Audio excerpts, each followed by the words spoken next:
Teman-teman, selamat datang kembali di channel saya. Di video kali ini saya akan membahas salah satu permintaan yang ada di kolom komentar di dalam salah satu video yang saya upload mengenai spin button. Bagaimana spin button itu bisa terhubung dengan uh, range yang ada di worksheet, dan juga nanti spin button itu bisa terhubung dengan label, teman-teman, ya. Jadi di sini saya saya sudah insert sebuah user form, ya, teman-teman. Kemudian saya akan insert spin button. Oke. Kemudian saya akan insert label, ya. Ini saya akan coba ganti ukurannya ini supaya lebih besar, ya.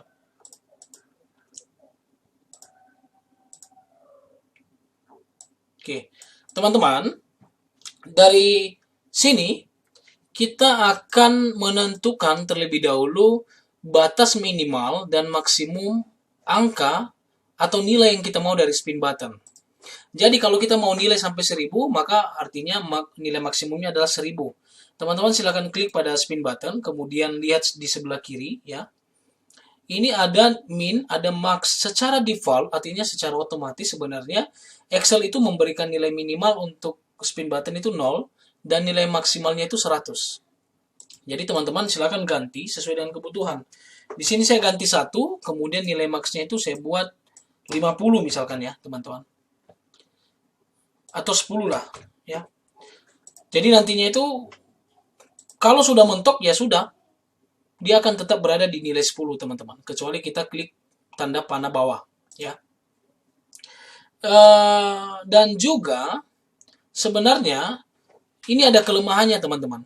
Jadi kalau kita ganti di sini, artinya bahwa nilai batas ini akan tetap begini terus, teman-teman, di dalam aplikasi kita. Padahal di dalam beberapa kasus, artinya di dalam beberapa jenis aplikasi tertentu yang akan kita buat, mungkin saja kita butuh nilai minimal dan maksimum yang bisa berubah-ubah sesuai dengan keinginan kita. Maka nanti caranya itu, teman-teman, kita langsung tuliskan di code di sini. Makanya kalau kita ketik spin button, ya, spin button 1 titik, maka akan muncul min, ya. Ini min max. Nanti teman-teman bisa coba sendiri. Di sini saya tidak akan bahas ini, teman-teman. Saya hanya memberikan gambaran saja. Oke, jadi kalau kita mau ubah nilainya, artinya dia bisa berubah-ubah terus, ya, sesuai dengan keinginan, maka sebaiknya gunakan code, ya, teman-teman. Selanjutnya, kita harus perhatikan namanya. Ini masih nama default, ya, spin button 1, dan ini juga label 1 masih nama default. Klik kanan pada spin button, view code, ya. Kita akan mulai dengan memasukkan nilai dari spin button di dalam range. Penulisan kode pada VBA, logikanya gini, teman-teman. Jadi jangan dibalik, ya. Logikanya adalah kita mau nilai dari range A1 yang ada di sini, ya. Nilai range A1 yang ada di sini. Ini saya ganti dulu, ya, supaya tulisannya lebih besar. Oke.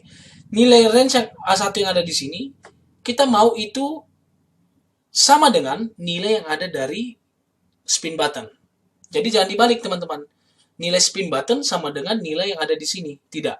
Jadi nilai yang ingin kita ubah itu yang pertama sekali kita tulis. Jadi nilai ini yang kita mau ubah.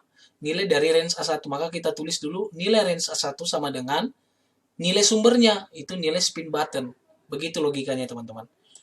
Jadi kalau saya tulis begini, sheet 1 titik range A1 titik value sama dengan spin button 1 titik value. Oke. Kalau saya run, teman-teman, maka nanti ini akan berubah, ya. Teman-teman bisa lihat. Nanti nilainya 10 mentok, ya. Ini bisa turun sampai 1. Oke. Sekarang kita mau ubah di label ini juga. Kita tambahkan lagi code-nya. Klik kanan, kemudian view code. Di baris ini kita mau tambah. Kita mau label 1 titik caption, teman-teman, ya. Kenapa caption? Ini kita lihat objeknya. Ini tulisan label 1 ini bukan value ya, teman-teman. Ini caption. Teman-teman bisa lihat di sini caption, ini label 1. Kalau saya ganti ini label 2, maka ini akan berubah label 2. Jadi yang berubah itu caption. Makanya di sini saya tulisnya itu caption, teman-teman. Nah, kemudian sama dengan spin button 1.value. Oke, kita lihat, teman-teman. Ya, ini sudah ya, teman-teman. Oke, ini berubah ya. Oke, sekarang ini kita harus ubah captionnya, teman-teman. Kenapa kita perlu ubah? Karena setiap kali user form akan ditampilkan pertama kali, udah pasti yang akan muncul label 2 dulu. Makanya kita ganti. Kita ganti default itu nilainya 1. Gitu. Ya. Oke, ini sudah benar ya, teman-teman ya. Teman-teman bisa lihat ini berubah. Dan terakhir adalah supaya penulisannya lebih profesional ya. Meskipun ini sebenarnya hanya 2 baris, tapi saya yakin teman-teman nanti kalau sudah bikin aplikasi pasti baris kodenya itu akan panjang ya. Jadi penulisan yang lebih efisien itu kita harusnya deklarasikan dim ws as worksheet. Kita deklarasikan worksheet, kemudian kita deklarasikan range ya. Jadi misalkan rg as range ya. Jadi nanti di sini ini ws oh maaf, kita set ya. Jadi teman-teman di video yang lainnya yang saya sudah upload juga saya sudah jelaskan bahwa bagaimana cara mendeklarasikan sebuah variabel ya, terutama objek ya. Kalau ini objek kita harus set. Jadi klik set spasi ws sama dengan sheet 1 ya. Kemudian set rg sama dengan ws titik sheet 1 range A1, teman-teman.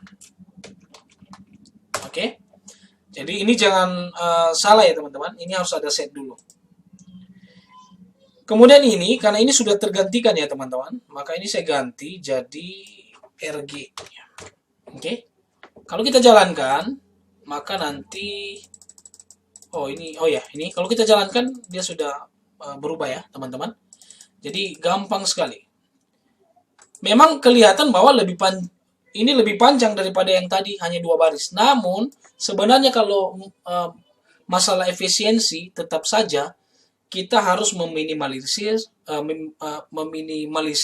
mengakses worksheet atau range, teman-teman. Ya, satu-satunya cara adalah dengan mendeklarasikan range atau worksheet tersebut terlebih dahulu di dalam sebuah variabel ya. Baik, itu saja teman-teman di video ini. Sampai ketemu di video-video yang selanjutnya. Dan kalau teman-teman butuh video tertentu yang ingin saya bahas, teman-teman silakan sampaikan di kolom komentar. Dan juga teman-teman silakan like, share, dan subscribe.